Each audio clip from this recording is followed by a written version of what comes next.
할렐루야. 오늘은 5월 26일 주일입니다. 오늘 우리에게 주신 하나님 말씀은 사도행전 11장 21절 말씀입니다. 제가 봉독하겠습니다. 주의 손이 그들과 함께 하심에 수많은 사람들이 믿고 주께 돌아오더라. 아멘. 오늘의 말씀은 최초의 이방인 교회인 안디옥 교회의 개척과 성장에 대한 내용입니다. 스데반의 순교 이후 불어닥친 그리스도인에 대한 핍박은 가히 상상을 초월했습니다. 그 핍박에 못 이겨 수많은 그리스도인들은 뿔뿔이 흩어지게 되었죠. 변화받기 전에 사울도 이 뿔뿔이 흩어진 유대인들을 잡기 위해 다메섹에 갔던 것입니다. 이처럼 그리스도인에 대한 핍박은 기틀을 잡아가던 초대교회 공동체에 위기를 가져다 주었습니다. 그러나 그 핍박은 위기가 아닌 기회, 또 다른 희망을 만들어냅니다. 성도 여러분, 어떻게 예수 그리스도에 대한 복음이 예루살렘과 유대와 사마리아를 거쳐 우리에게까지 오게 됐을까요? 그 이유는 분명 믿음의 선진들이 복음을 지키고 전도한 결과겠죠. 오늘 우리가 보고 있는 사도행전 11장은 어떻게 복음이 유대인에게서 이방인으로 넘어갔는지를 기록하고 있습니다. 19절은 그때라는 말로 시작합니다. 이 그때에는 어제 살펴보았던 18절의 배경을 그대로 가져와 전개합니다. 18절의 배경은 이렇습니다. 고넬료를 비롯한 이방인들에게 복음을 전한 베드로의 소식이 유대 그리스도인들에게 전해지자 이들은 베드로를 강력하게 비판합니다. 왜냐하면 유대인들에게 이방인은 율법도 지키지 않는 아주 부정한 자들이었기 때문입니다. 그러나 베드로는 결국 그런 이들을 설득하여 18절에 그러면 하나님께서 이방인에게도 생명을 얻는 회개를 주셨도다 라는 고백을 하게 만들죠. 이러한 배경으로 오늘 19절의 말씀이 전개되는 것입니다. 이방인에 대한 복음이 어느 정도 이해가 된 채로 말입니다. 19절에 스데반의 일로 인해 흩어진 자들은 베니게와 구브로 그리고 안디옥에까지 이르렀다고 합니다. 그런데 아직도 그들이 유대인에게만 복음을 전했다고 하죠. 이는 이방인들에 대한 유대인들의 고정관념이 얼마나 뿌리 깊게 박혔는지 알 수 있는 대목입니다.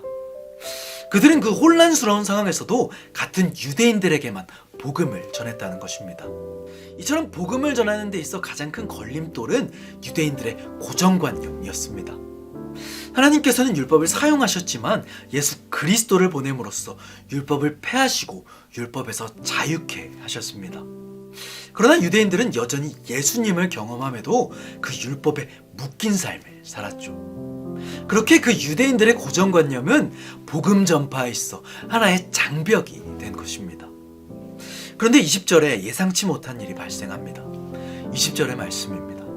그 중에 구브로와 구레네 몇 사람이 안디옥에 이르러 헬라인에게도 말하여 주 예수를 전파하니.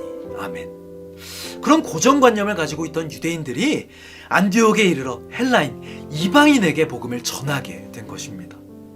그 2000년의 역사를 통해 생긴 선민사상이 그 시간에 무색하게 깨져버린 것입니다.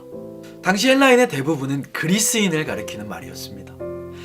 그들의 입장에서 생각해보면 이 복음은 받아들이기 어려운 말씀이었죠. 왜냐하면 그 핵심이 유대 나사렛이라는 동네에 예수라고 하는 한 젊은 청년이 온 인류를 구원하는 그리스도, 구세주가 된다는 말이기 때문입니다.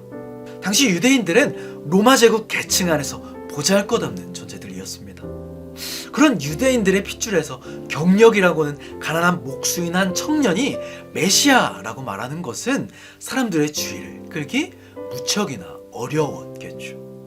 왜냐하면 헬라인들은 이미 자기 민족의 역사와 문명에 대해 긍지를 가지고 있었기 때문입니다.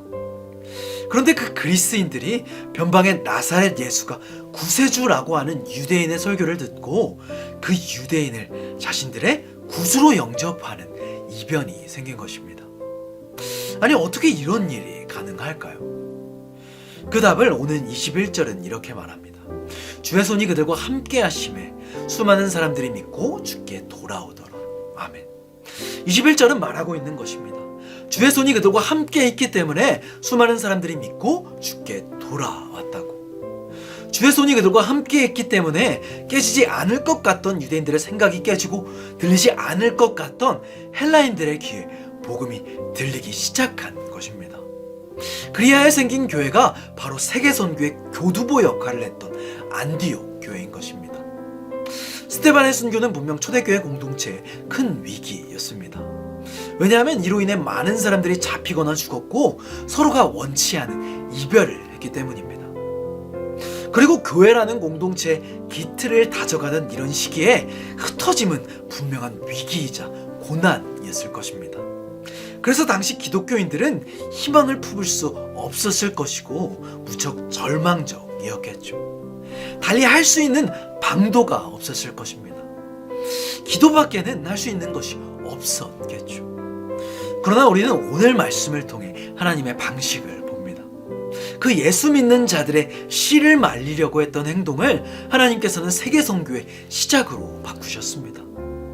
그 성경은 말하지도 않는 이름 없는 이들을 통해 하나님께서는 안디옥 교회를 세우시고 장하의 계절을 보낸 바울과 바나바를 통해 세계 선교의 첫 물꼬를 트신 것입니다. 이처럼 우리는 상상할 수도 없는 방법으로 일하시는 분이 우리 하나님이십니다. 우리 눈에는 절망적으로 위기로 보여도 하나님께서는 그 절망을 기회로, 위기를 희망으로 바꾸시는 분입니다. 오히려 위기일수록 예수 믿는 사람들에게는 그것이 기회인 것입니다. 왜냐하면 그때가 바로 하나님이 일하실 때이기 때문에. 혹시 낙심과 어려움 가운데 있으신 성도님들이 계십니까? 그럴 때일수록 더욱 기도와 말씀으로 똘똘 뭉치는 저와 성도님들이 되시길 바랍니다. 그렇게 위기의 순간 우리를 향해 뻗으시는 주님의 손길을 신뢰함으로 안디옥 교회와 같은 하나님의 일하심을 맛보게 되는 저와 성도님들이 되시길 소망합니다. 기도하겠습니다. 하늘에 계신 우리 아버지여, 이름이 거룩히 여김을 받으시오며 나라가 임하시오며 뜻이 하늘에서 이루어진 것 같이 땅에서도 이루어지이다. 오늘 우리에게 일용할 양식을 주시옵고 우리가 우리에게 죄 지은 자를 사하여 준 것 같이 우리 죄를 사하여 주시옵고 우리를 시험에 들게 하지 마시옵고 다만 악에서 구하시옵소서. 나라와 권세와 영광이 아버지께 영원히 있사옵나이다. 아멘.